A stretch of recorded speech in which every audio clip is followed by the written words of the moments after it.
wrangle them in. We're going to wrangle these kids. Because I know some of y'all been waiting, and I appreciate you so much. Man, gratitude isn't like a big enough word to express the kind of sentiment that I have for all of you of all different walks of life showing up here today. And coming as you are. That was super important that you showed up as you, and I'm grateful that you did it. So I'm going to do as promised. I asked you guys to come here for several reasons. We are celebrating the success of our session while trying to fund our future. Shout out to them, right? Let's go. Yeah. Recognizing that, it's been a ride. It's been a ride. I think I had on my PowerPoint, it was less than 12 hours from the time that we got elected to the time that we had to be up in the General Assembly. And by God, I cannot begin to comprehend how this ecosystem came around me just Same force. No, it's how this ecosystem came around me to try to make me be successful. And I'd like to say that those of you guys who contributed in that way absolutely did a phenomenal job. Whether it was your monetary contribution, making sure I could get on the ballot, whether it was your time at the polls, or it was calling up to the General Assembly, sending me a text saying, "You good? I'm good." And I appreciate it. And so we've had a lot of success, but a lot of it's just come through people like you. No crap, just putting in the ecosystem, the ether. Jackie, you got it, you got it. But I did want to outline some things, right?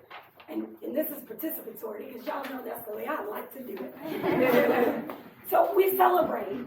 I want to celebrate and honor the school board race that we didn't win, but we learned. For those of you guys who have been down since then, I'm looking at Christina Kimbrough. It was her and I and about 5 elementary school kids and middle school kids that took out across Norfolk that started this journey of just trying to do right by our littlest of citizens.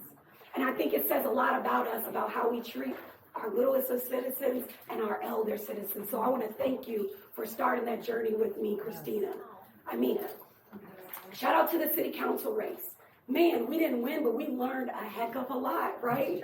We galvanized, we gained new relationships. We got a better understanding of the way this whole system works and found out how we can be an added value in it, even if we weren't elected. We did that, and y'all did that just as people a part of it. I found myself in spaces that I'd never been before. Shout out to Grayson, just thinking about that. People giving opportunities for us to just galvanize in the most meaningful way. I'm grateful. And then to this delegate race, gosh dang it. 2 weeks, right? It's like a hot pocket. You put it in there, you warm it up, you take it out, gotta let it cool. But you better eat it real quick, because it ain't gonna be good if you don't start. That's the kind of race this was, right? It was that kind of thing, and I just am so, again, amazed. So over the past 7 months, because we've been doing this for 7 months, y'all. That's it. 7 whole months. We passed 2 bills. I think that's absolutely amazing for a first-time team. And let me just shout out the team. None of us really had any legislative experience, but we had grit, we had a love for what we did, and we had open hearts and were willing to learn. We walked in with a growth mindset, and we made some stuff happen. 2 bills passed, 6 town halls, over 20 live updates to the constituents of what we were doing, how we were doing it. 16, and I'm looking at Carrie over there, 15 or 16 newsletters. Wow. The woman who just was like, write that daggone letter so these people could hear from you. We got people into aviation careers, started new career paths. We got rent paid. We got unemployment benefits fixed. We brought young people into the fold in a very real way. It's probably the thing I'm most proudest of. And we were bold enough, and I use we, and I want to underscore that. We were bold enough to walk in as ourselves and change a little bit of the culture in the General Assembly. People wearing sneakers up there, y'all.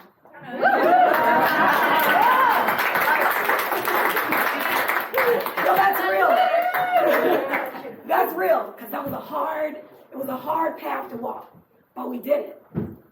And so we get to the so what now what, right? Y'all probably, if you following what I'm doing, you know, like we done a lot of mess. We've been doing stuff and things, as my good friend would say. But where we're at now is is what are the things that would be fantastic for Virginia? What are the things that would be fantastic for our country? It would be nice if we had federal legislation that would unify us in a way that we can be whole as we sort of transition into the United Countries of America, in a sense. That includes your access to vote. That you choose your ability to make choices. We don't have that no more. It's gone and it's slowly being chipped away. And people have this saying, they say, shame the devil. But it's really hard to shame the devil when the devil don't give a damn. Right. It's really hard. Right. So whether we choose to believe it or not, this next phase of what we do, it is not a war of diplomacy. It is a war of attrition. Trying to wear at every little bit of our being. And if we don't latch on to that, we're going to find ourselves playing nice where people don't give a damn about whether or not we take our next breath. I understand that because I'm the nice person, right? So what is this about? How do we get from where we are to where we want to be? It reminds me of this song, and some of you hip hop heads might know this is where we get participatory, okay? By the Locks. The Locks said, money, power, respect. Hey. Get with it. But I want y'all to hang with me now. Can y'all say that? Money, power, respect. Money, power, respect. That's what he said. He said, listen to what he said. He said, see, I believe money, power, and respect. I believe in it. First you get the money. Then you get the power. But he ain't saying then you get the power. It's the MF power. The MF power. After you get that power, MFers will respect you. That is the unfortunate truth. That is the unfortunate truth they have here. So I'm gonna say it. We're gonna roll through this because I think y'all really need to get it. Say it: money, power, respect. Money, power, respect. That's the key to life. Say it again. Money, power, respect. That was hoop jump. Y'all know with it. Say it again. What you need in life. Money, power, respect. You'll be eating right. Money, power, respect. You can sleep at night. Money, power, respect. You will see the light. Money, power, respect. Hey, that's it. And yeah, we freestyling. No, they freestyling over our rights. Come on with it. From the mother to the millionaire, from the general to the gangbanger, from the executive to the educator. Money, power, respect are keys to success. We talking about dignity, y'all. We can't give nobody that. We only honor it. And that's the truth. So the national message that we're seeing from the other side is really based on the fact that you don't really need no money. And if you need it, get your bootstraps. That's a myth. Power, why do you need power? You don't need none of that. We know what you need. Respect and all of those things that are perpetuated are just so damn disrespectful. Disrespectful to the diversity that we are as a country and as a people within our peoples. And so we got to get on this journey, y'all. We have to start building power. Fundamentally, that means systematic change in how we fund civic organizations and how we fund community advocacy and our organization as a whole. If you ain't never heard of the Susan B. Anthony pro-life organization, who is funded heavily, listen, they are credited with taking down Roe. Just this organization, Margaret Denfedler to be exact. Sus is doing it with an arm of an organization, providing the party with all they need to break things down across the country. We got to build that power. What are the organizations that we need to be building with? Because there's some new ones and there's some old ones. There's some old ones that need some checking and some new ones that need some uplifting to be on board. We got to share power, y'all. This means being transparent, right? Trusting relationships, creating strategies, co-creating strategies, because it's hard for us. We are a party. We are a people that is embracing all kinds of people. So it's going to be a struggle for us to get on one page, which is why we got to co-create with our stakeholders. And we got to wield power. Like, oh, don't cut. Excalibur. I was thinking about the lock, like, look, Excalibur, okay? That means we've got to exercise leadership, public leadership, beyond policy and politics. It's got to be something more than that. It has to be. Y'all, that was just like the second page. I'm worried, y'all. So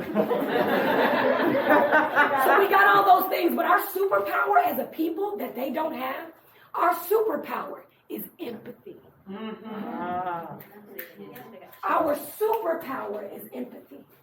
Because we can get the money, we can get the power, we can get the respect, but you can't teach empathy. Amen. Well, maybe you can, but they ain't willing to learn it. So, my focus over this next year is on the people that, quite frankly, we have been shitting on for the past 2 years. That is women and families. Yeah. We have asked women and families to hold this country together, whether it was as educators, at home. We have asked families to do more with less, and we're still asking. That's my focus. It's about who we are, what we need, and where we live. Women and families, we need freedom and flexibility, and where we live in healthy communities. So I'm starting with the care economy, and this is the agenda, and we're going to roll back to get going, right? Care economy. We've got to get businesses more involved in the care economy, period. Women can't reach their full potential without it, nor can businesses. And so there's a responsibility and action that has to be taken by business owners and business-minded folks, meaning we've got to shift this narrative about who is responsible for care, because that's a whole thing. We got to enforce equitable practices to support caregivers in their own workplaces and in the private sector. And then shout out to our city for already being on the road to providing avenues to value childcare as a social enterprise and not just a social service. We've got to rally investments to innovate solutions to fix this caregiving crisis. And when I say caregiving crisis, I ain't just talking about kids. We're talking about the aging ills, because baby boomers ain't letting go. Okay? I'm serious. We're talking about our elders. And then we've got to advocate for public policy that makes sense, right? That works for all of us in the workplace. And so that's what I'm saying. This is about, again, children, our elders, and disabled folks that are being cared for by families. That's what we got to do with the care economy. We got to work on communities and police. Something that's really a hard conversation to have. I'm going to tell you, my goal here is about cooperation and collaboration between communities and police from a place of accountability and giving everybody space to do the right thing. Everyone space to do the right thing. How do we do that? We've got to really promote fair and impartial policing. And we've had that conversation with our Secretary of Homeland Security and Public Safety and Homeland Security. Well, there you go. Secretary Bob, we've had this whole conversation. Fair and impartial policing. We've got to get witness protection funded. How can communities change the values if they can't tell when they care? We've got to get we got to, at the General Assembly level, we got to help support police departments get accredited. It costs. And accreditation allows us to hold them to a standard. We ain't got that right now. Well, we do. Norfolk Police does. And then we've got to work on, and I'm looking at the Commonwealth's attorney because it's on the list, the Victim Compensation Fund. It is wild that if I have been convicted of a crime and then when I'm a victim to a crime, then I can't get help. That's crazy. That's wild. That's 2022. We said we believe in second chances, whole citizenry. How? Got 2 more things, and I promise you I'm done. Energy, y'all. Energy, right? Solar projects. We got to make sure that when solar projects are coming to this area, we are not ripping off our elderlies and our families, because y'all, it's happening right now. People are coming in saying, I got you on that solar, and ripping people off. Oh, yeah. It's wrong. Oh, yeah. And it ain't nothing we can do about it right now. We're going to fix that. We're going to work with the right partners to fix that. Look at, I hear the energy woman back there. Yeah, we got to give localities the teeth to be able to say, when you come here and you build here, you need to build better. That's right. They don't even have the teeth to do that. So when we get mad at our local folks about the way people are building, what they're doing, they don't got the teeth to do anything. That's our responsibility to give them that teeth. You need to hold not just me, but every single legislator in the GA, accountable for making sure that where you live has the right to build and produce the way you want them to. And then just mitigation, prevention, and conservation. Like, these are whole things that I know there's a lot of smart people that I'm gonna have a lot of smarter and conversations with to do the righter things. Lastly, I need y'all to look around. Look around here. This is creative capital, y'all. The intersection of economics, innovation, social values. The next page. And sustainability starts with creative capital. We've got to value this work. As a matter of fact, our creative economy in the world generates over $2 trillion and accounts for more than 500 million jobs worldwide. Creativity. And shout out to our city, right, for putting in legislation, leading with legislation last, and I think, Don, Leader Don, you carried that legislation to try to bring production credits here. The mayor made me do it. I did. Yo, that's forward thinking. Creativity is what we consume every day. You got on creativity. We got to value it, but it's got to be in a real way. And so whether it's tourism, it's the buyers, the creators, the distributors, whatever it is, we got to make a way, because that's money. Right? We get this done. How do we get this done? I'm going to ask y'all. How do we get this done? Say it with me. Money, power, respect. Say it. Money, power, respect. We'll be eating right. And that's the journey that we're on. We got a little bit to go. It is going to take help from you guys. This is the worst part of what I got to do. That's it. I think I'm done. Yeah, this is the worst part of what I got to do, but it's the most crucial. Is that I've got to ask you to invest in me. I've got to ask you to invest in the vision. I've got to ask you to invest in a better future, and I've got to ask you to be a part of the journey as we do it. Because here's what I've learned over these last couple months of having to pick up the phone, and as Joy over here, who's in my butt all the time, dialing for dollars, is that the quicker I get myself to a place where I'm able to comfortably, and I mean comfortably, say we are ready to go up to the General Assembly, we are ready for our next election, the quicker I get my butt back in the community where I want to be. Time on the phone asking for dollars is hard. It's not an easy thing, but it gets easy when I know what's waiting for me on the other side. And so I ask you guys today to join us on this journey. Some of you guys have contributed already. I appreciate you. I value you. It means I can't even, again, there's not a word bigger than gratitude. But I ask you to ask your people. I'm going to tell you what $2 can do. $2 can send out 66 text messages to let people know that there are resources available, because that's what we do. We're here to educate, advocate, celebrate, and legislate.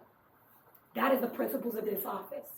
And I'm telling you, we can't do that last. We cannot legislate well without doing the first three absolutely outstanding, and it comes at a cost.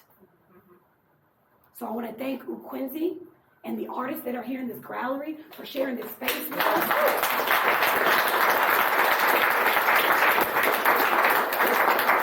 Because not everybody gonna do stuff for you for free, okay? And I want to thank you for your presence and for hanging on, waiting on me. And I'm hopeful, and to the team, my mom, and all the folks who who put in today just to make it happen. Those of you who got a text message this morning was like, I'll be there, thank you. Please enjoy this food. We make it a point to always put our money, our dollars back into small women-owned and minority businesses when we do this intentionally in the city of Norfolk. And when we can't find a business here, we're calling economic development saying, man, there's a gap. We got to find somebody here that does this. So join us on this journey. Enjoy this food. Give a little, even if it's $5 a month. I take it. I'm tough to send out them text messages. And where's my money woman? This is the woman who takes the checks. All right, thank y'all. Clap it up for you.